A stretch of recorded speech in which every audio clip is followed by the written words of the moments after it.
tan iyo markuu shaqo bilaabay garoonka cusub ee aadan cabdulla cismaan aadan cadde ee magaalada muqdisho ayaa hay-adda socdaalka iyo jinsiyadaha Soomaaliya ay isbeddel weyn ku samaysay howlaha hay-adda waxaana shaqaalaha hay-adda si aqoontooda kor loogu qaado tababaro aqoon kororsi ah loogu sameeyay dalka gudihiisa iyo dibaddiisa taliyaha socdaalka ee garoonka aadan cabdulla cismaan aadan cadde ee magaalada muqdisho Cumar Macalin Nuur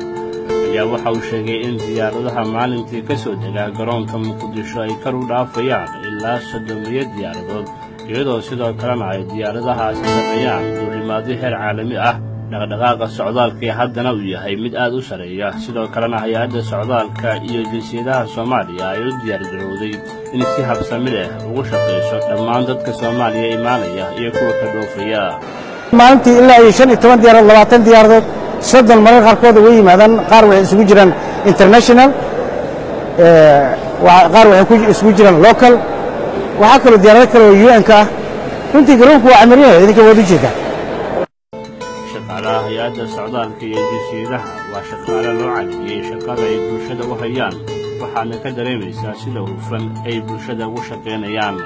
agaasimaha guud ee hay-adda socdaalka iyo jinsiyadaha Soomaaliya Maxamed Aadan Jimcaale Koofi ayaa isna dhankiisa waxa uu rumaysan yahay in uu jiro isbeddel weyn oo dhanka socdaalka ah shaqaalahana ay yihiin kuwa yaqaana shaqada loo idmaday ay bulshada u hayaan dhanka kale taliyaha hay-adda socdaalka ayaa xusay in mar waliba uu sare u kaco dhaqdhaqaaqa socdaalka ay sidoo kale sii kordhayso dhaqaalaha dalka soo galaya taasi oo ay ka faa'iideysanayaan dhammaan qaybaha kala duwan ee bulshada sida tagaasida dadka qaada hoteelada la dego goobaha laga cunteeyo iyo sidoo kale meelaha loo dalxiis tago xaqiiqo inuu jiro kobac dhaqaale oo ay sababtuna u tahay socdaalka iyo soo noqodka dadka yimid marka ay dalkii yimaadiin ay soo degaan yani socdaalkaasi wuxuu saameyn ku leeyahay sidoo kale dhaqaalihii waxay galayaan hoteeladii ay kireysanayaan taxigii la kireysanayaa dadkii dukaamadii tagayaan waa adeegayaan shopping ay sameynayaan marka waa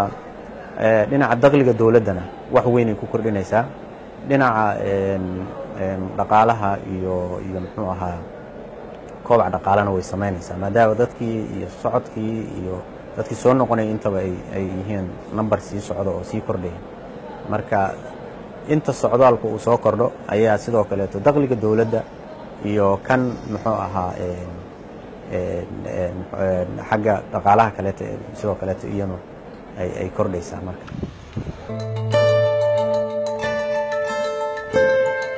barnaamijkan waxaan maanta diiradda ku saaraynay shaqooyinka hay-adda socdaalka iyo jinsiyadaha ay ka hayso garoonka aadan cabdulle cismaan aadan cadde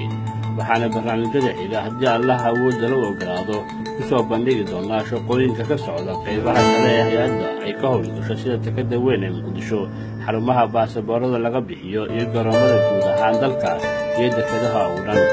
barnaamijkan waxaa idiin soo diyaariyay xafiiska warfaafinta hay-adda socdaalka iyo jinsiyadaha